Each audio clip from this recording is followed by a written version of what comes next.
Hey everyone, and welcome back to Maya Conscious Living. Today we're diving into a crash course on mindfulness. So we'll be going over what it is, why it matters, and how you can bring mindfulness into your life starting right now with some actionable tips and some practices you can start doing. So if you're new here, don't forget to hit the subscribe button and turn on your notifications. We explore mindfulness, yoga, meditation, and personal growth. So if you're looking to realign and have a life that's flourishing and fulfilling, this is the place for you. So let's go ahead and dive into today's topic. So, what is mindfulness? Is it just this buzzword that's been going around lately in the wellness industry, or what does it even mean? Well, it is not a buzzword. It's something that's been around for millennia, and its roots trace back to ancient Buddhist philosophy, but mindfulness shows up across cultures, across religions, and across the world at all different times. So it's something that's been going on in human life and being looked at and cultivated forever. And that's because mindfulness is simply about waking up to life. It's about paying full attention to the present moment without judgment and with acceptance, and doing so with an intention to live fully. So mindfulness has tons and tons and tons of practices, but at its heart, mindfulness has 5 pillars that all of these practices stem from. And these pillars are the key to unlocking mindfulness in your life. And the pillars are awareness, presence, acceptance, non-judgment, and intention. So I won't go too deep into what each of the pillars mean because I could go on for hours about each pillar and how to cultivate it, and we'll get into those in later videos.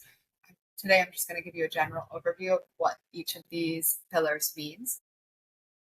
Yeah, because it can be quite overwhelming to take it all on at once, and this is a crash course, so let's keep it light. So the first is awareness, and this is the keystone pillar. This is what everything is based around, cultivating awareness. And awareness is the most powerful tool we have in life because without awareness, we don't have agency. And awareness is simply just bringing our attention and observing things. So taking the seat of the observer instead of being encompassed in things. Because when you're engrossed in something, you don't necessarily see it. You don't have awareness of all of it. But if you're observing your thoughts and your emotions and your surroundings, you bring awareness to it. And this ties in with the second pillar, which is presence, because we need to be present to have awareness. We need to be in the now to be able to see what's going on and to have our awareness of it. And that is so, so, so important. And the third is acceptance, and that is simply letting things be as they are. So, not resisting it, not trying to change it, just letting things be as they are, accepting that this is the reality of the now. And this goes hand in hand with the fourth one, which is non judgment. So, while we're not resisting and we're not trying to change, we're also not judging what's happening in the now. We're just observing neutrally without labeling things as good or bad. We do all of this with intention. So, living on purpose, living in a way that we are in control rather than reacting to things and being on autopilot. So, kind of sleeping through life. So, that's why mindfulness is about waking up to life. And mindfulness is both a practical tool, but it's also a profound way to reconnect with the fullness of your being. So when you're practicing mindfulness, it's not just about noticing your breath or your surroundings or doing these practices that cultivate mindfulness within you. It's about stepping into a more intentional and empowered version of yourself, even when you're not doing the practices. So that's the main point, is that you can bring yourself into a way of being where you're being mindful in every aspect of your life and you're doing it without even trying. That's why we do these practices. So you become this really empowered version of yourself. And when this happens, you're taking charge of the direction and quality of your life. Because while you, you know, aren't lost in the thoughts about the future or ruminating about the past, you're finding yourself in the present moment. And it's only in the present moment where we can actually make changes to our life. You can think about the future and what you want to do in the future, but only in the now you can change something. Only in the now you can take action. So that's why it's so empowering to be in the now. And this is something I'll talk about in a different video. But a lot of people think that if you're being mindful, you're complacent, or that you can't think about the future because you're not allowing yourself to get lost in thoughts about the future. There is a place in mindfulness to plan and to think and to grow forward and how you want to achieve things in life. That's a part of mindfulness. It's just that you do it in a different way. You don't do it mindlessly. You set a time and a place to think about that, to cultivate that, so that you can take actions in the present. So the action is building the future and thinking about the future, but you're doing it mindfully and you've decided that that's what you're going to do. It's not consuming you, because when you get consumed in daydreams about the future, you're not taking the actions that you need to in the present to actually get to that future. So that's a whole nother topic, but that's something that comes up a lot. So I just want to point that out in this crash course. And before I get into all the benefits of living mindfully, which there are tons, and I won't even cover all of them today because there's so many, I think it's important to talk about what happens when we don't live mindfully. So when we're not present, we live on autopilot. So that means that we're living from our automatic behaviors. And these are driven most of the time by deep-seated fears or insecurities. And they tend to be things that we're not fully aware of. And when we leave these things unchecked, these patterns can grow bigger and more problematic, leaving us feeling stuck and overwhelmed or completely out of touch with ourselves. And because of this, we miss out on life. So many moments pass us by because we're lost in our thoughts, worrying about the future or replaying the past. Like I said before, if you're not in the now, you can't change anything. So this disconnect starts to make it harder to see opportunities for growth, change, or even just simply being joyful in life. So over time, living without mindfulness, it erodes our confidence, and we lose our ability to redirect our energy towards the things that truly matter and the things that will bring us happiness and fulfillment in life. And if we're not doing that, then we're not really living. We're just kind of going through the motions. So that's what happens when you don't live with mindfulness. So the good news is that mindfulness has the power to change all of that. So if you feel like, oh yeah, I'm kind of doing that right now, don't worry. Mindfulness is something that you can cultivate at any time in life, and it will start to make changes pretty quickly. So let's get into the benefits of mindfulness. And today I'll focus mostly on the ones that are scientifically proven. Like I said, there's tons and tons of benefits of mindfulness, and you'll see them start to unfold in your life as you practice mindfulness.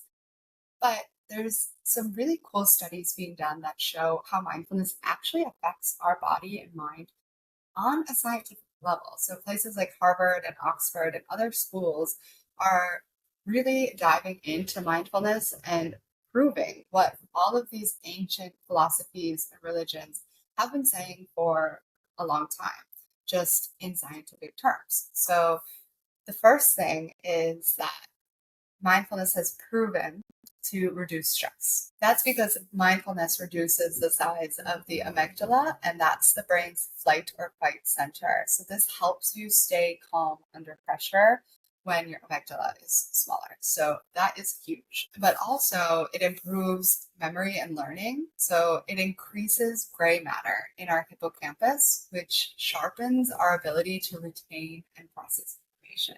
So that is awesome.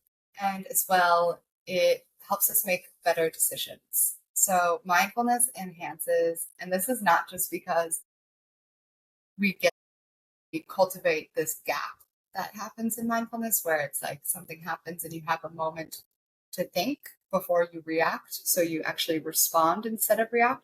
But this is not that. This is because mindfulness is proven to enhance connectivity in the prefrontal cortex. So that's the area of our brain that's responsible for focus, self control, and planning.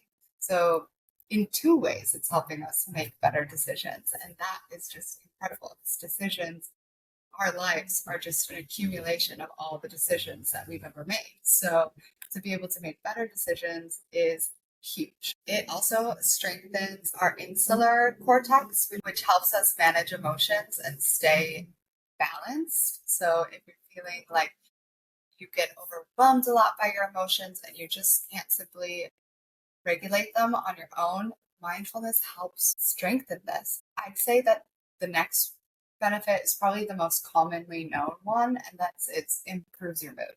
So mindfulness boosts serotonin and dopamine while lowering cortisol. Serotonin and dopamine, if you're not sure, are the hormones that are happy. Also, high levels of cortisol has been known to increase inflammation in our body, high blood pressure, belly fat. Like it leads to a lot of bad things. So lowering cortisol alone is huge, but boosting serotonin and dopamine in a healthy way is incredible. And this can lead to less symptoms of anxiety and depression. And since those are skyrocketing things in society right now, I'd say that is a pretty big win that mindfulness can reduce these things in a natural way.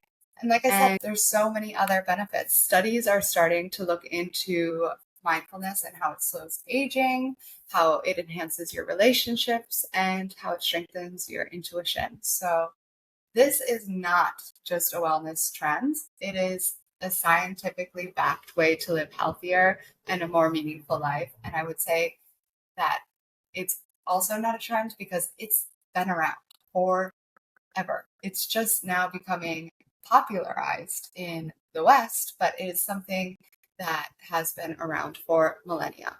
And so it's not going anywhere, and it has the ability to sustainably change your life for the long run and for the better. So now you're probably wondering, okay, that's all great and I want that, but how do I get that? How do I cultivate mindfulness in my life? And before we get started in the tips, I just want to preface that mindfulness practices seem very, very simple, and they are very, very simple. But it doesn't mean that mindfulness is easy because it's not easy. You have to show up over and over again for it to work. So it's simple, but it's not easy. It's going to take effort and it's going to take time and consistency for you to see differences. So just to preface with that, that leads into the first tip, and that it's to start small and be realistic. So mindfulness does not require you to meditate for hours on end. You can start with just a few minutes, like I'm talking 1 or 2 or 3 minutes of a mindfulness practice every day, and it will make a difference because you want to have a small practice that you can be consistent with.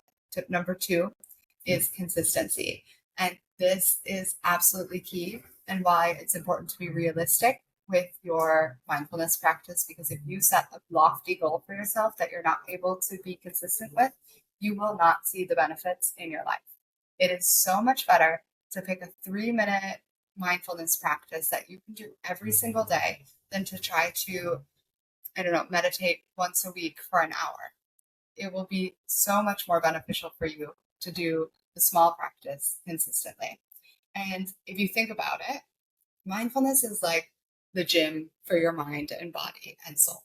So you don't go to the gym once a week and think that you're going to see a huge difference. If you go to the gym every single day, you will see a difference.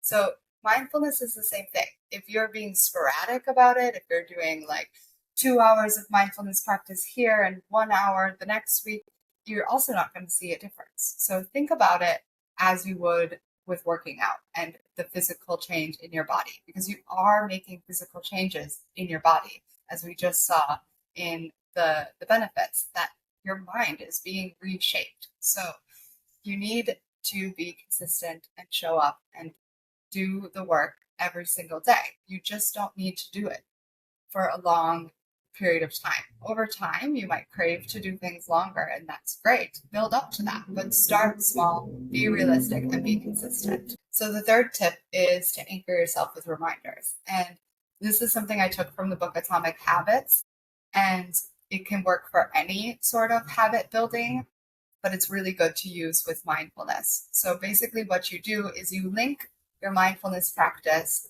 to another thing that you already do every day, like brushing your teeth, washing your face, making your bed, eating, just anything that you do every single day without thinking. That's where you want to attach it to, so that becomes the trigger for you to remember to do mindfulness practice. In my life, I do it with eating. This is how I started. When I would sit down to eat, I would remind myself to look at my food, be present, take a moment to show gratitude to the food that I was eating, and look at it and immerse myself in whatever I was about to put into my body.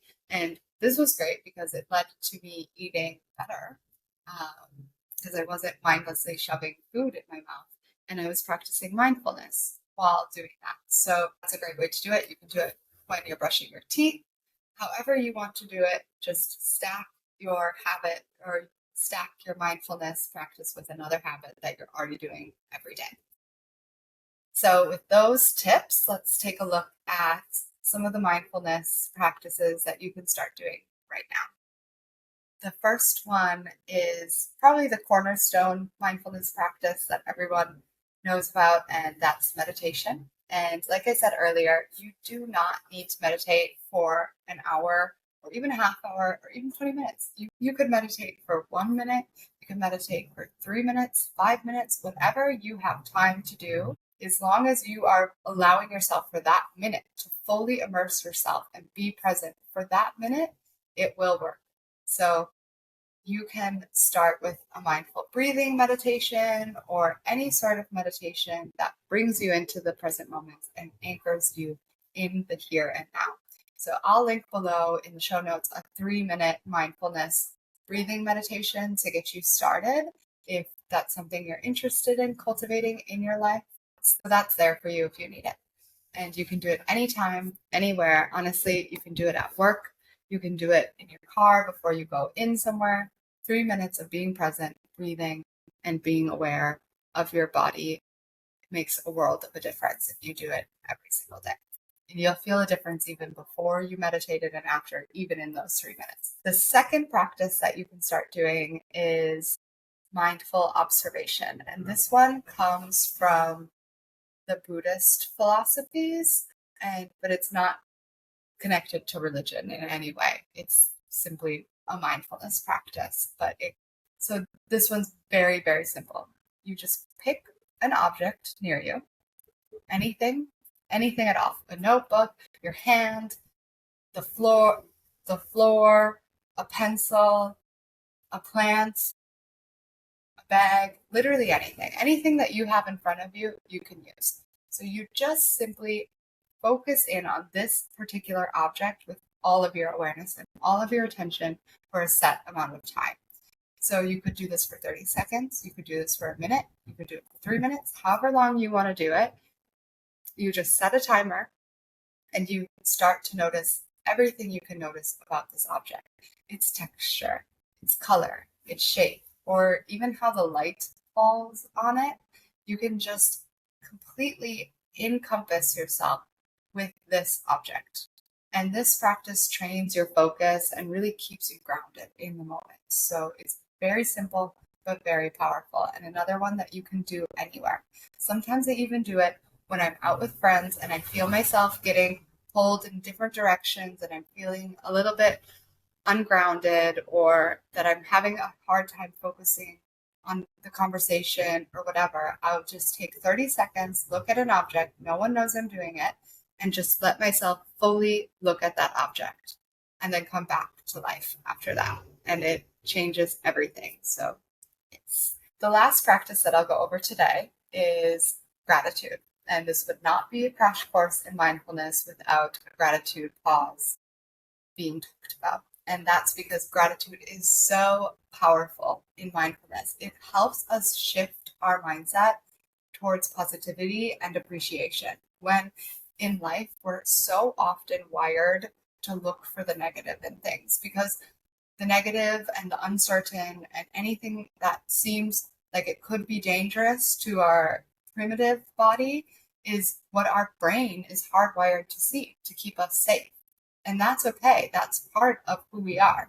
But we're allowed to redirect our mind to the positivity and to gratitude. So at the end of the day or at the beginning of the day, however you want to do it, reflect on 3 things that you're grateful for right now in your life.